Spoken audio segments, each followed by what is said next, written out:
CDS यानी combined defence services examination एक ऐसी एंट्री जो ग्रेजुएशन के बाद एक बच्चे को मौका देती है फौज में ऑफिसर बनने का।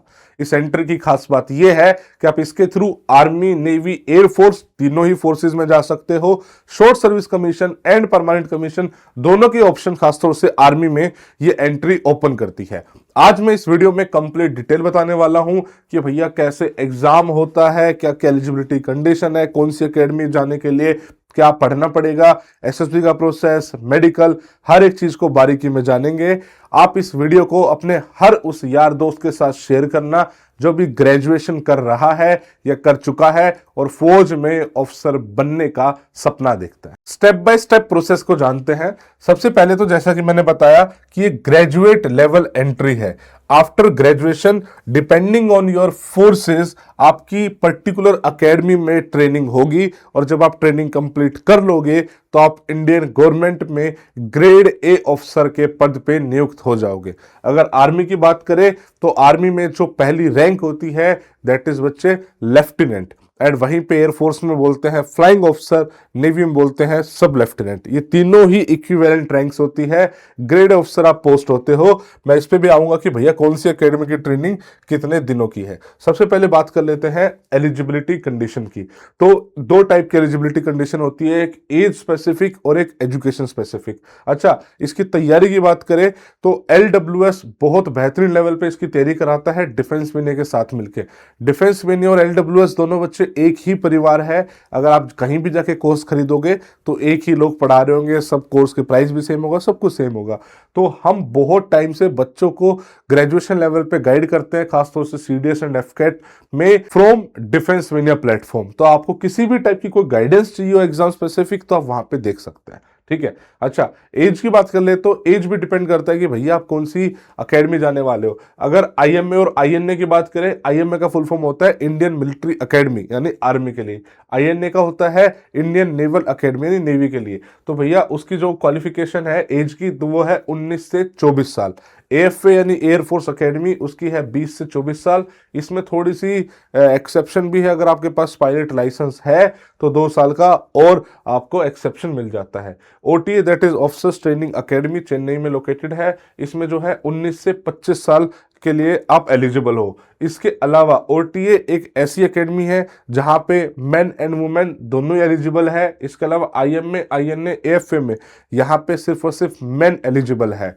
ओटीए शॉर्ट सर्विस कमीशन देता है, बाकी परमानेंट कमीशन ऑफर करते हैं। क्लियर होगी बात ये। इसके अलावा आ जाते हैं एजुकेशन पे।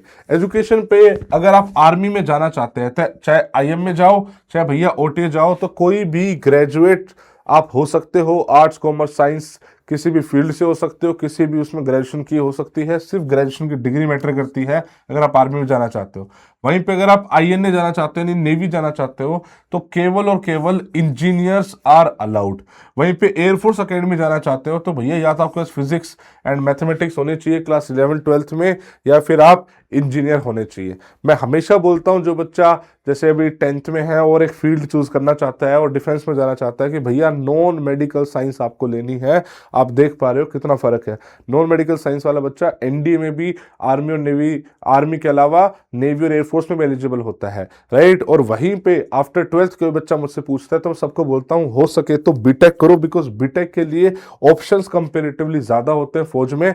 और सिर्फ यहीं पे नहीं रुक जाती बात, बहुत सारी ऐसी एंट्रीज भी हैं एसएससी, टेक, टीजीसी जिसमें सिर्फ और सिर्फ बीटेक ग्रेजुएट ही एलिजिबल हो पाते हैं। तो I hope this eligibility criteria is clear. मैं वैकेंसी की बात कर लूं तो हर बार थोड़ी बहुत वेरी करती है, बट पिछले कुछ टाइम से लगभग सेम चल रही है। आईएमए के अप्रोक्सीमेटली 100, आईएनए 32, एएफए ये 32 से 40, ओटीए 275 प्लस आ रही है। मेन की, वुमेन की 18 से 20, ये 16 से 20 मान लो। वुमेन की वैकेंसी कंपेरेटिवली कम है रहती है यहाँ पे। ठीक है, ये मतलब ओटीए में मैंने बताया था पहले शॉर्ट सर्विस कमीशन है और बाकी की सारी परमानेंट कमीशन है। अगर आप एग्जाम स्पेसिफिक बात कर लेते हैं तो अगर आपको ओटीए में जाना है तो आपको सिर्फ 2 पेपर देने हैं, और आईएमए, आईएनए, एएफए में जाना है तो आपको 3 पेपर देने हैं। तो ओटीए में सिर्फ आपको इंग्लिश और जीके देना है, 100 नंबर के पेपर होते हैं, टोटल 200 मार्क्स। और यहाँ पे आपको 3 पेपर देने हैं, इंग्लिश जीके तो देना ही देना है, साथ में मैथ्स भी ऐड हो जाता है, टोटल 300 मार्क्स।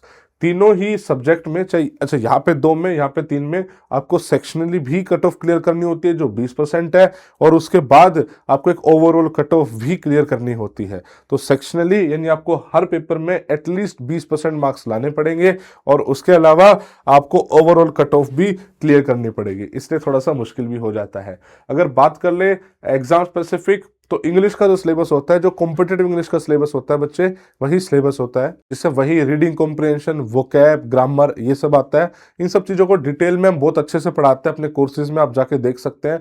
मतलब ऐसा नहीं है कि एग्जाम अगर आप खुद से तैयारी करोगे हो नहीं सकता। अगर आप ध्यान से देखो, जो भी आपने आज तक पढ़ा है अपने स्कूल लेवल पे, वही बेसिकली इन एग्जाम का सिलेबस होता है। लेकिन हम जैसे जो लोग होते हैं वो क्या करते हैं कि आपको एक जो कंटेंट है वो थोड़ा सा क्रिस्प मैनर में देते हैं, ताकि आपकी वो जर्नी थोड़ी सी आसान हो सके। बस फर्क इतना है, बाकी यही ग्रामर आपने पढ़ी है, यही रीडिंग कॉम्प्रिहेंशन और वोकैब आपने स्कूल लेवल पे पढ़ा है। इंग्लिश आप ये मानकर चलो कि सीडीएस एग्जाम में सबसे स्कोरिंग पोर्शन है और सबसे इजी पोर्शन बोल सकते हैं। लोग नॉर्मली क्या करते हैं कि भैया बाकियों में सिर्फ पास होना वो करते हैं और इंग्लिश में अच्छा स्कोर करते हैं। मैं एक नॉर्मल स्ट्रेटेजी बता रहा हूँ, बिकॉज कंपेरेटिवली इंग्लिश में स्कोर करना भी ईजी है। अगर आप जीके की बात कर ले तो इसमें भैया मतलब आपका जीके मतलब जनरल नॉलेज और साइंस दोनों आता है। साइंस 9th-10th लेवल की होती है, और जो जीएस होती है जिसमें history, geography, polity, economics, current affair सब आता है, इसका लेवल थोड़ा सा अच्छा होता है। ये सबसे मुश्किल पेपर नॉर्मली बच्चों को लगता है, इसमें 20 नंबर लाना भी एक टास्क लगता है। बट मुझे ऐसा लगता है अगर आप सब्जेक्ट चुन लोगे ना, उन सब्जेक्ट को अच्छे से काम कर लोगे, तो इस पेपर को क्लियर करना उतना मुश्किल है नहीं। मैथमेटिक्स ऑब्वियसली बात है आईएमए, एएफए, आईएनए के लिए ही एप्लीकेबल होता है। इसमें जो मैथमेटिक्स आती है बच्चे, वो अप टू क्लास 10th आती है। मैं ये नहीं बोलूंगा कि बहुत ही आसान आती है, थोड़ी सी कैलकुलेटिव आती है, लेकिन जिसकी मैथ में कमांड ठीक ठाक है, तो वो इंग्लिश और मैथ में अच्छा स्कोर करके अपना भैया कट ऑफ के लिए बढ़िया रेडी रहता है कि भैया कितनी में चीज़ें कोई दिक्कत नहीं है, यहाँ पे सिर्फ पासिंग मार्क्स ले लेता है। भैया इस पूरे के पूरे सिस्टम में रिटन एग्जामिनेशन में फोकस यही है कि आप टाइम प्रेशर में कितना अच्छा सोल्व कर पा रहे हो। ऐसा नहीं है जो मैथ से क्वेश्चन, इंग्लिश से क्वेश्चन अगर आप टाइम लगाओगे तो नहीं हो पाएंगे, हो तो जाएंगे ही, क्या दिक्कत है, लेकिन उस टाइम प्रेशर में आप कितना कर पा रहे हो, यही सारा खेल है। जब रिटन एग्जाम क्लियर कर लेते हो तो उसके बाद आपका प्रोसेस आता है एसएसबी का। अप्रोक्सीमेटली 6 से 7 हज़ार बच्चा हर बार रिटन एग्जाम क्लियर करता है। यूपीएससी इस एग्जाम को 2 बार साल में कंडक्ट कराती है, एनडीए सीडीएस एक साथ कंडक्ट होता है।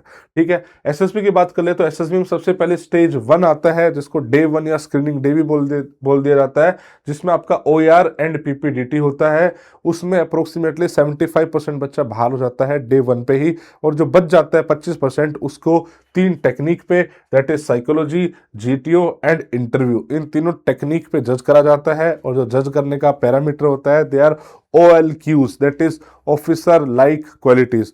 और लास्ट डे पे कॉन्फ्रेंस होती है, जिसमें तीनों ऑफिसर, तीनों एसेसर आपस में बात करते हैं कि भैया ये बच्चा लायक है नहीं या है, मतलब फौज में जा सकता है नहीं जा सकता। जो लायक मिलता है उसको वो रिकमेंड करते हैं, तो उसको रिकमेंडेड कैंडिडेट के नाम से जाना जाता है। ठीक है, उसके बाद जो बच्चे रिकमेंड हो जाते हैं तो उनके मेडिकल्स होते हैं। मेडिकल क्राइटेरिया देखो फौज में कंपेरेटिवली स्ट्रिक्ट रहेंगे, वो भी फोर्सेस के हिसाब से डिपेंड करता है। अगर आप एयरफोर्स में फ्लाइंग ब्रांच के लिए जा रहे हो तो चाचा जी मेडिकल सच में बहुत ज़्यादा टफ है। वहीं पे आर्मी नेवी के उससे थोड़े से कम है, लेकिन मतलब फौज के मेडिकल मतलब किसी और के कंपैरिजन में, इस लेवल पे किसी और कॉम्पिटिटिव एग्जाम में आप जाओगे तो उससे कंपैरिजन में टफ है, बिकॉज ऑब्वियसली बात है भैया फौजी है, हर तरीके से फिट होना चाहिए। जब आपकी मेरिट आ जाती है, अकेडमी ज्वाइन करते हो, ट्रेनिंग करने के बाद आप कमीशन होते हो एज ग्रेड ए ऑफिसर, तो भैया उसकी बात ही कुछ और है, उसका लेवल ही कुछ और है, आपको पता है इस बात का। ये सिर्फ और सिर्फ एक जॉब नहीं बल्कि प्रेस्टीज है, बिकॉज आप इंडियन आर्म फोर्सेस में सर्व कर रहे हो, तो जो रिस्पेक्ट, जो ओहदा आपका है वो एक्चुअली में ही अलग लेवल होगा। आपका जो बेस पे होता है वो 56,100, जो कि लेवल 10 होता है ग्रेड ए ऑफिसर का। इसके अलावा आपके रेगुलर प्रमोशंस एंड वो सब तो चलते ही रहते हैं। मतलब मुझे ऐसा लगता है फौज में सिर्फ जॉब के तरीके से बहुत कम लोग जाते हैं, उस पैशन के लिए जाते हैं, देश के लिए कुछ करने का जुनून लेके जाते हैं। एक बहुत ही अच्छी अपॉर्चुनिटी है, और मैं ये बोलूँगा इतनी ज़्यादा मुश्किल भी नहीं है। आप दोनों ही एंट्री ट्राई कर सकते हो, जिससे बाई चांस किसी की मैथमेटिक्स वीक है तो ओटीए फोकस कर सकता है। बट मुझे ऐसा लगता है कि भैया आप मैथमेटिक्स को भी पढ़ो, बिकॉज इतना ज़्यादा मुश्किल है नहीं, अप टू 10th लेवल का ही है। एंड डू योर बेस्ट, इतना ज़्यादा मुश्किल पेपर नहीं है, अगर आप ढंग से 6 महीने भी तैयारी कर लोगे तो इस एग्ज़ाम को क्लियर कर लोगे रिटर्न स्पेसिफिक। और एसएसबी की टेंशन आपको लेनी नहीं है, आज की डेट में एलडब्ल्यूएस एसएसबी इंडिया में हाईएस्ट सिलेक्शन रेट दे रहा है, तो भैया वो यहाँ पे भी अप्लीकेबल होता है। तो don't you worry, wish you all the best. जय हिंद, जय भारत।